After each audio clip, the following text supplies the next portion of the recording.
Welcome to the Winning Platform Owner Podcast. In this episode, we're going to talk through a useful mental model for thinking about how to minimize the need for management and coordination across your ServiceNow operating model.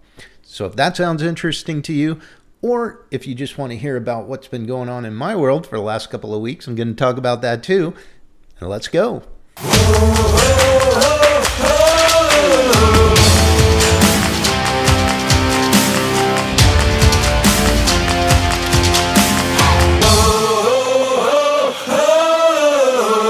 Welcome back to the show, everyone. Welcome to the show. If you're joining for the first time, I'm glad about that. My name is Ben Pierce, and I am the host of the Winning Platform Owner Podcast.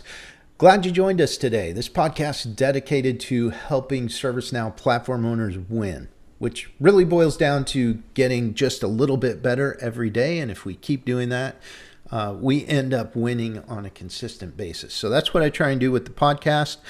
And I love it, really enjoy it, and I'm glad you're here sharing it with me today. So we're going to get down to business here and talk about a model that is not rocket science. It's really, it's just something that kind of showed up for me. It's kind of maybe a combination of several different, very familiar concepts. But for me, in my ServiceNow platform owner journey, it seemed to kind of clear the fog, and it allowed me to think about things across my operating model for the platform. So that's what we're going to talk about. But before we do, I wanted to catch you up on what's been going on in my world.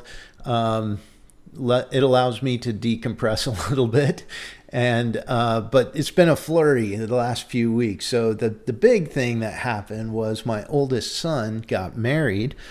And got married in Colorado, so we all went out there. It was kind of a destination wedding in a sense. We had lived back in Colorado for probably 23, 24 years before we moved into Texas. And so it was kind of like going home, but it was also like a vacation, like a destination wedding. And they actually had it at a mountain venue, which was just beautiful. It was at this lodge on this deck out by this lake. It was everything you could imagine a Colorado destination wedding to be. So that was a great time. Had a little bit of car trouble on the trip. Nothing major. It was kind of funny actually. We got the truck all loaded up. The truck, by the way, which ran perfectly fine the day before, and we all literally pile in to leave that evening and start heading out to Colorado. Turn the key, nothing. Totally dead. And I couldn't figure out if we maybe left the doors open too long as we were loading things up or what, but the battery was shot. So we jumped it with the other car, and this was the measure of our resolve to get going on vacation. We didn't even pause and go, well, should we leave or should we get this checked out? We just jumped the truck and we left.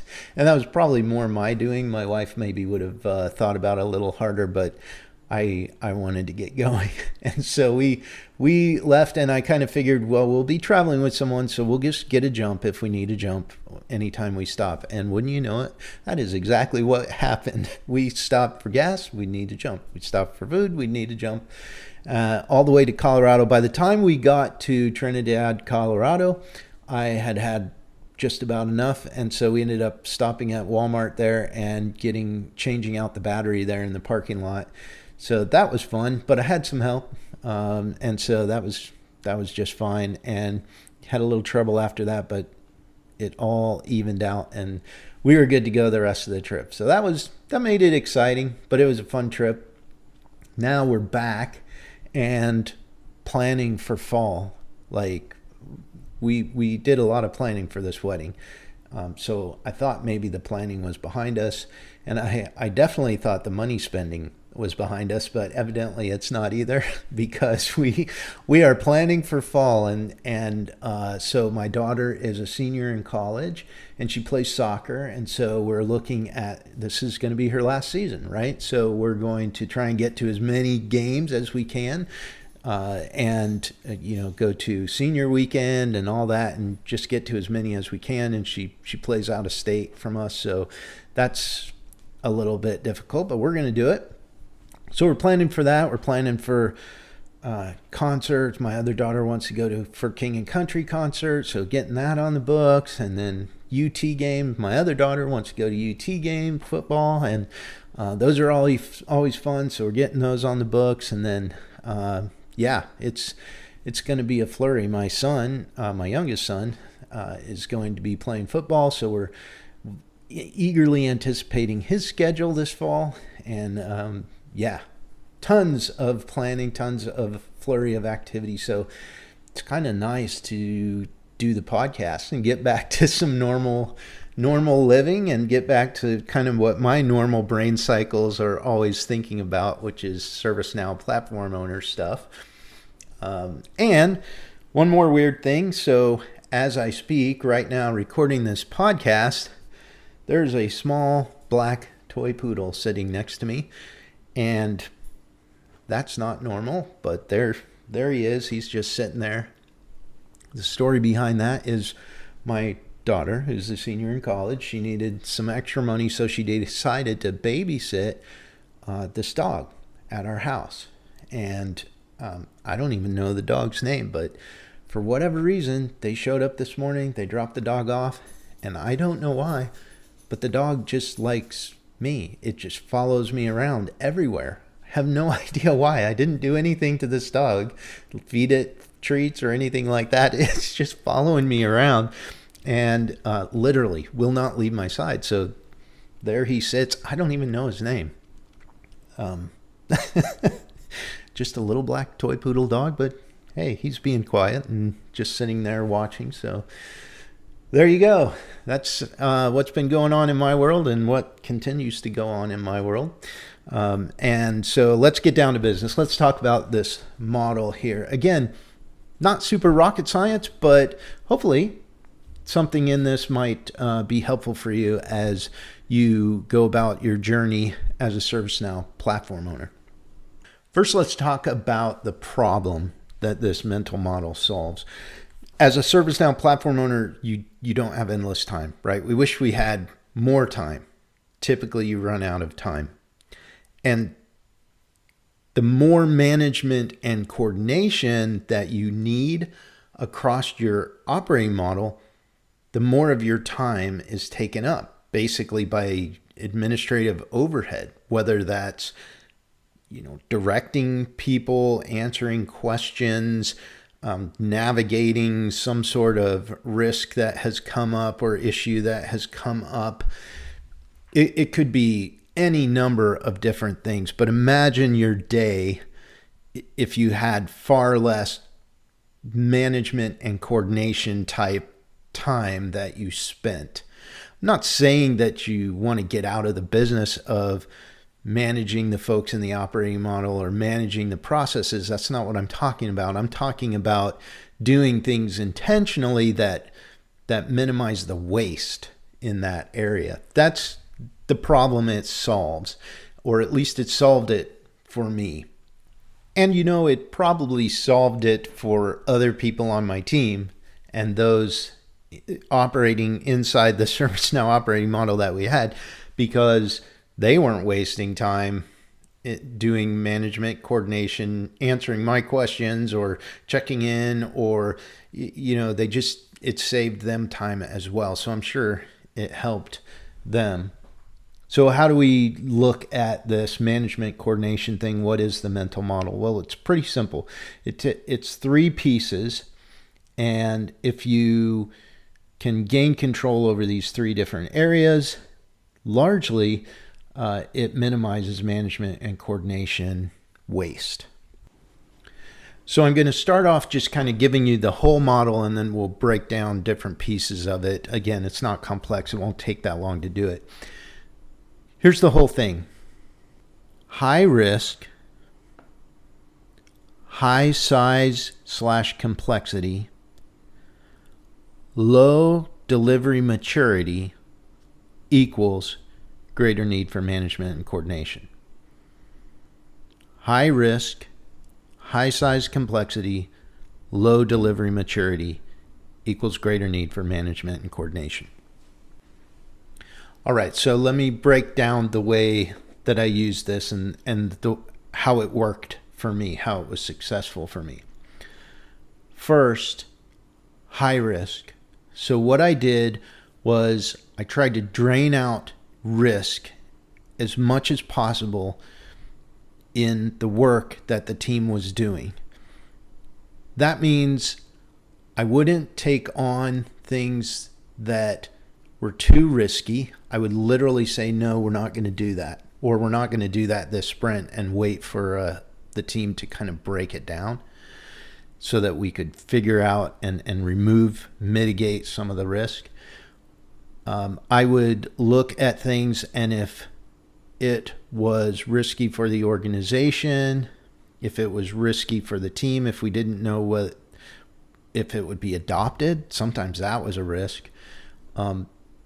Things like that, I would look at it from a risk perspective, and I would try and drive out and drain out as much risk out of the backlog, really, is what it boiled down to, as much as I possibly could.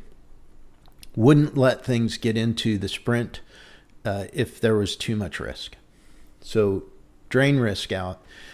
And if I could lower that risk, sometimes we didn't have a choice. We had to pick something up that we felt like was risky.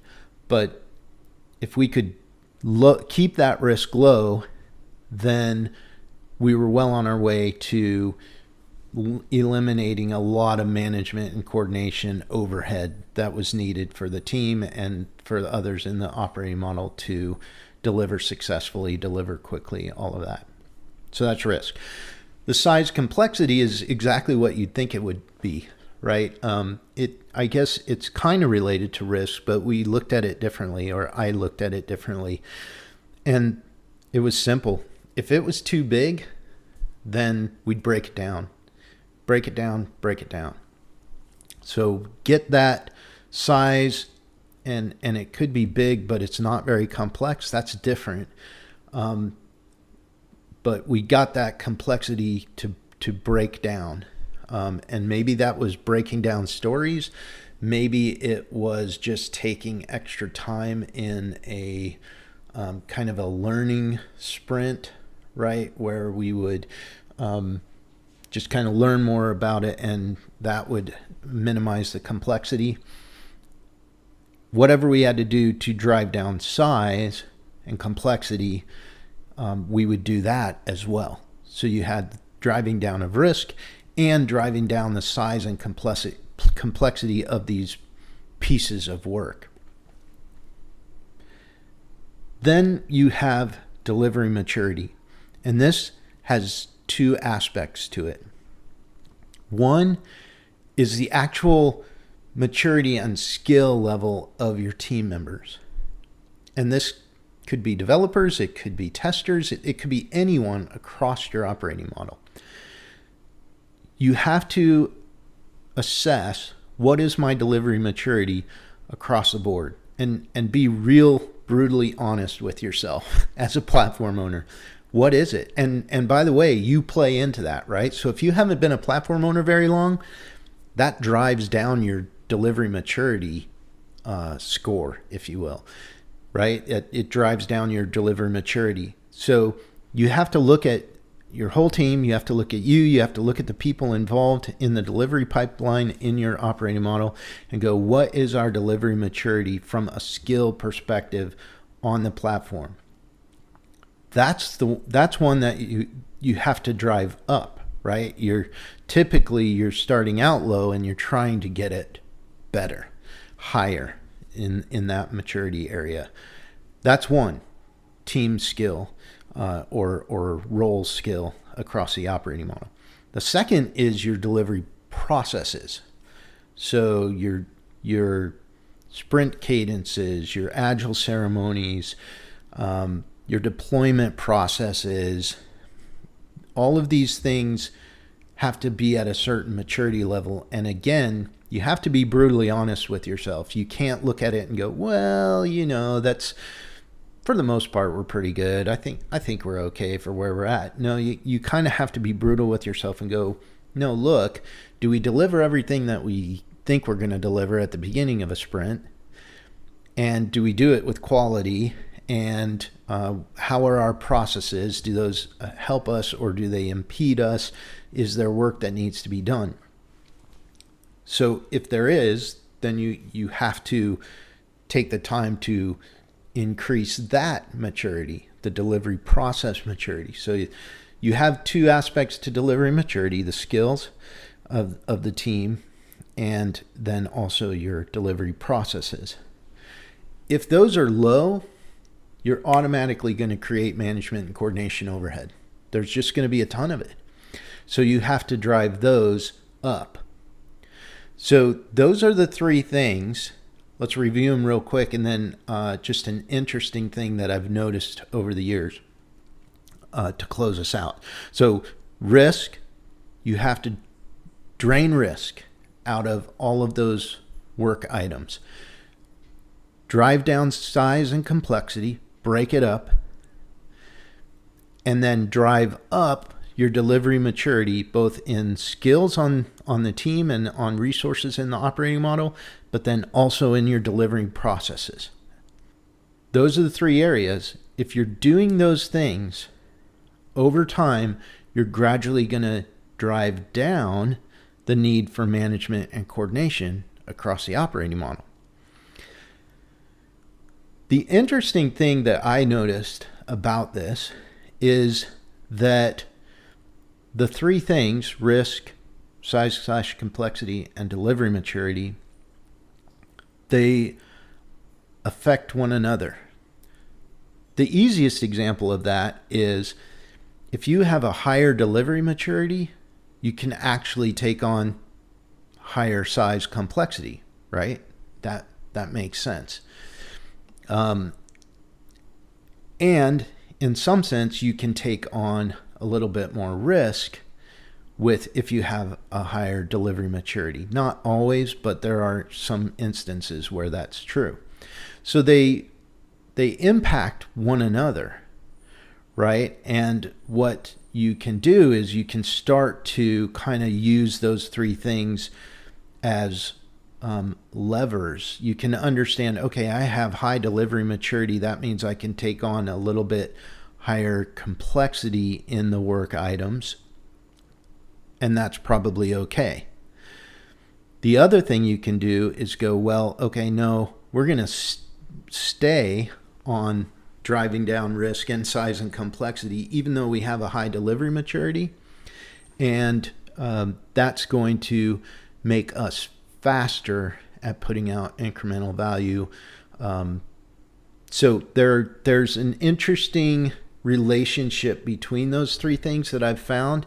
And I know I'm not being real scientific about it for this podcast, but it's just something that I've noticed over the years. So wrapping all of this up, if you find in your ServiceNow operating model that you have way too much administrative overhead, there's just a ton of management and coordination stuff and activity going on, and it's wasteful, you can drive out that waste by looking at those three elements: risk, size, complexity. Drive those two down, drive up delivery maturity.